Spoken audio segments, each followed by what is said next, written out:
Chapter 9, Lucky Bunny. Sheldon found 3 more eggs. May swooped all of them. Every time she swooped, she shouted her head off.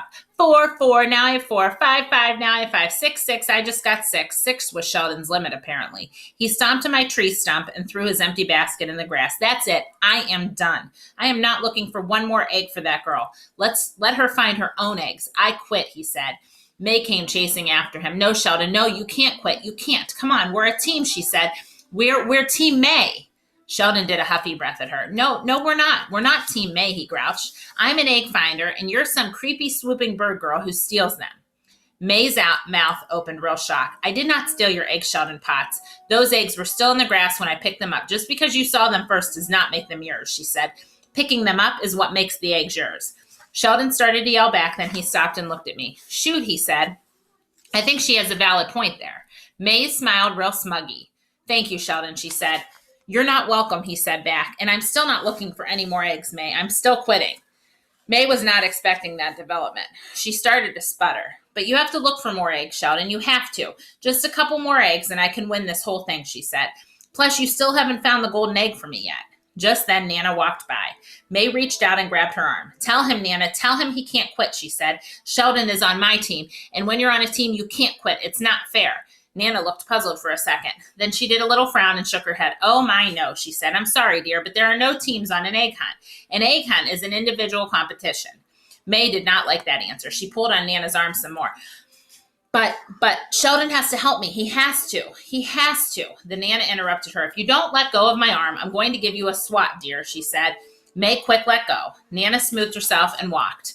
Sheldon laughed real loud. I like that, Nana, he said. I smiled. I like that Nana, too, I said. I nudged him with my elbow. Maybe someday she will be your Nana-in-law. Sheldon did a loud hoot. After that, we did a high five and a low five and a medium five. Then I scooted over so he could share my tree stump. Lucille spotted us there. Her whole face lighted up when she saw Sheldon. Shelsey, I've been looking for you. Where's your basket, she asked. Did you find the golden egg yet, huh? Did you, Shelsey? Did you? Sheldon's face went funny. Well, my magic egg shirt didn't work out that good, Lucille, he said. I kept finding eggs, but May kept swooping in and taking them.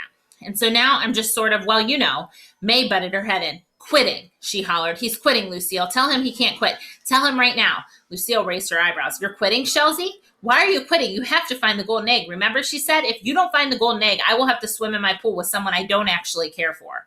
She started to get annoyed. Think of me, Sheldon. You have to think of me, she said. Don't you know anything about being a boyfriend? Boyfriends don't let their girlfriends swim with people they don't care for. Sheldon didn't answer. Lucille's face got madder. Sweat came on her head and lip. Well, for goodness sakes, don't just sit there, Sheldon. Go find that egg, she snapped. Then she wiped her sweat on her expensive dress sleeve and she stomped away. Sheldon watched her go. Finally, he turned and looked at me. My little lamb did not actually handle that well, he said, kind of quiet. He paused a second. Also, she turned into a sweaty drip ball, he added. Just then, May stuck her head in between us. Come on, Sheldon, you heard what Lucille told you, she said. You have to find the golden egg. Come on, find it right now. Then she grabbed his arm and tried to pull him up, but Sheldon did not budge himself. He shook her off like she was a bug. I admire that style. After that, both of us sat there until the hunt was almost over, and then we started walking back to the picnic tables. Only too bad for me because I forgot to pick up my hugely big feet, and I fell down in the grass again, and that's when it happened. I saw something gleaming. It was gleaming right in my eyes, I mean. I blinked and looked again, then I quick tried to cover my mouth with my palm mitt. But the words came rushing out of my lips. It's the golden egg, the golden egg, the golden egg! May and Sheldon looked down and saw it too. For a second, all of us stood there real frozen. And then, thump, poof, we dove for it at once. And slap, slap, slap, we piled our hands on top. I got it, we shouted. Then suddenly, all of us got very silent, and we stared and stared at our hand pile. My heart started to pound. I stared some more, then my mouth fell open, and I did a loud gasp because the egg was under my giant palm mitt. That's why. Oh my gosh, I really do have it, I hollered. Sheldon frowned. Are you sure, he asked. He wiggled his fingers to locate himself. Shoot, he said. I was hoping that big paw was mine. I looked odd at him. That was a joke, I hope. Well, at least you beat May, I said real happy. Beating May is still good, Sheldon. Then kaboom. May exploded like a firecracker. She yanked her hand off the top of the pile and she slapped it on the ground. He did not beat me, Junie Jones. Sheldon has 0 eggs and I have 6. How can you say he beat me, you big dumb bunny, she yelled. That's when I exploded. I am not a dumb bunny, May, I shouted back. I am the celebrity of this whole entire occasion. Plus, You didn't even find one single egg on your own. And so how will I show you how Sheldon can beat you?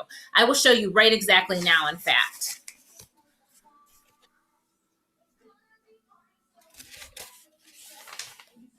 Then, without even thinking about it, I quick slid my paw off of my golden egg and I let Sheldon's hand drop on top. There, ha, see, May? Now Sheldon has the golden egg and you don't. And the golden egg is the winner of this whole event, I said.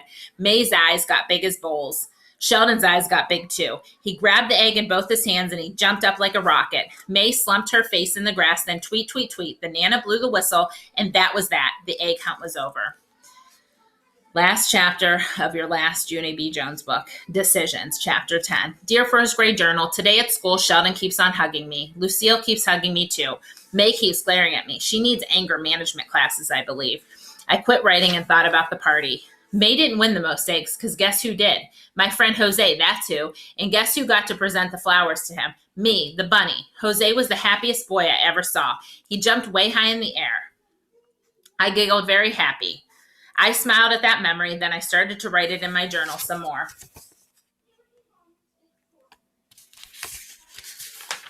Sometimes I'm not happy about giving the golden egg to Sheldon, because I made a decision on the spurt of the moment, and I still want to swim in Lucille's hot water, only here's the confusing thing. Sometimes I'm happy what I did for Sheldon because seeing his face made me smile inside. And so that is something for me to think about, I guess. And guess what else? I am not calling May Dumb Bunny anymore, probably, because bunnies aren't that dumb, of course. And so now I'm going to call May a different name. Uh-oh, she just glared at me again. I think I will offer her a jelly bean, because that would be a nice gesture by me. Please stand by. I put down my pencil and reached into my pocket. Then I pulled out the candy bag I brought to school, and I held it out to her. Would you like a jelly bean, bird girl? I said real pleasant. May sputtered and stuttered, very shocked. Then she quick raised her hand to tattle. Mr. Scary, she hollered. Mr. Scary looked back at us. His face did not look very delightful. I ducked down my head. May did a gulp, then she lowered her hand and started counting to 20. No action was taken. I smiled very relieved, then finally I picked up my pencil one more time and I finished my journal page. May does not like her new name, apparently. That is going to work out just fine, I think. Have a happy day. Your friend, Junie B. Smart Bunny. That is the end of the entire Junie B. Jones series. And it took us almost to our last day of school to finish. Now, we didn't get to hear Alyssa's book that she bought for the class for her birthday, and I apologize about that. If any of you would like to borrow it next year when you're second graders to read and you can bring it back, that would be fine. Okay, I miss you all and have a great day.